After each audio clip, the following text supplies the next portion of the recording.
Today, I've got a really compelling clip of Deborah Meaden, a British businesswoman who ran a holiday business. She was on Dragon's Den, and her pragmatic approach to Zack Polanski, and just Tom Swarbrick's just straw man attacks on Zack and the values he represents. Let's get straight into it because it's kind of an insane counterpoint between two very different views. I worry at the moment there's sort of this black and white thing going on. You know, Hmm. you're for or you're against, and that is it. We seem to have lost the ability to think about things on balance. So, but I think, so what I would like to see, I'd like to see him get more seats. So he has a stronger voice, but I do like his clarity of voice. I really like his clarity of voice. I But he do hates think, you guys, don't they? That side of politics hate I don't think business he owners, they does. I hate don't, entrepreneurs, they hate capitalism, they hate people making money. They think it's an I don't, evil. I don't. No, not at all. Not at all. Make money, but pay your taxes, pay your workers appropriately. We've seen stagnating wages for the last 30 to 40 years. You'd get paid really in the 70s where labor unions were strong, people had a fair deal. With the emasculation of trade unions over the last 30, 40 years, you've seen increased productivity, stagnation of wages, increasing cost of living, housing. People are struggling. Capitalism in its neoliberal form of privatization, just commodify everything, doesn't work. It's failed. So we're just asking that we have a economics based on well-being. Like this strawman, like, oh, it's evil. No, money is not evil. It's a tool of exchange. Under socialism, there would be money. But who creates the value in society? That is the question. And it's the workers. They should be paid a fair living wage. That shouldn't be a controversial opinion. But we're seeing increased wealth at the top and people are struggling at the bottom. And it causes discontent, alienation, the far right to surge, scapegoating of migrants, which, the mainstream media like LBC like to buy into. But it's such a straw man. Oh, wealth tax. We hate them. No, like pay your fair share. There's a moral element here, an ethical element, but also a pragmatic element. We want a stable society for all. I don't hear that. I don't hear that. I think he likes good business, behaving well.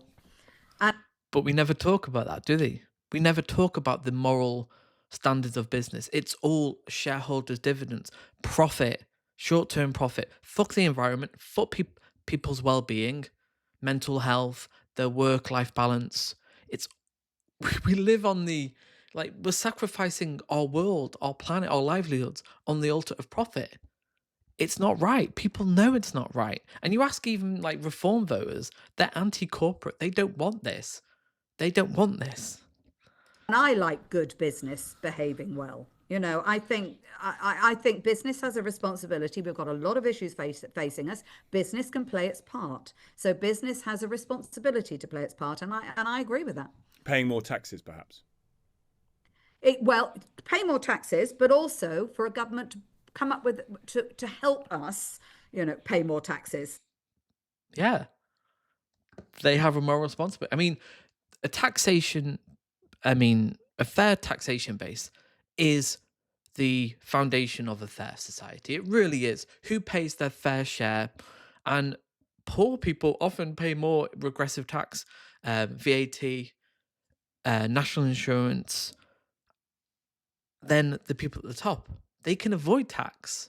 The big companies, Amazon, Google, you're listening to Google, YouTube, they can just hire expensive lawyers to, negotiate the loopholes. Amazon, Vodafone, Starbucks. Whereas the small businesses that are struggling, your average cafe is competing with Cafe Nero or Costa or Starbucks.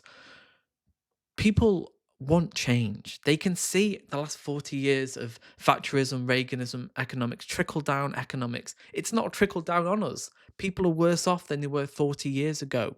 We should be wealthier now as a nation.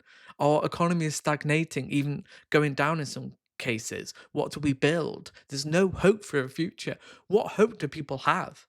They wake up, they see the fact that, oh, small boats are coming over and invading the country, and there's nothing we can do about it, and there's no agency. Politicians can't make real decisions. They can. Tax wealth. Make work pay. Give people hope for the future. Have a plan for the future. Rebuild social housing. Have a green energy project.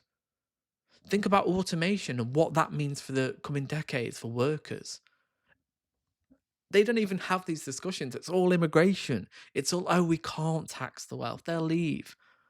No, they won't. They won't leave London. They won't leave New York.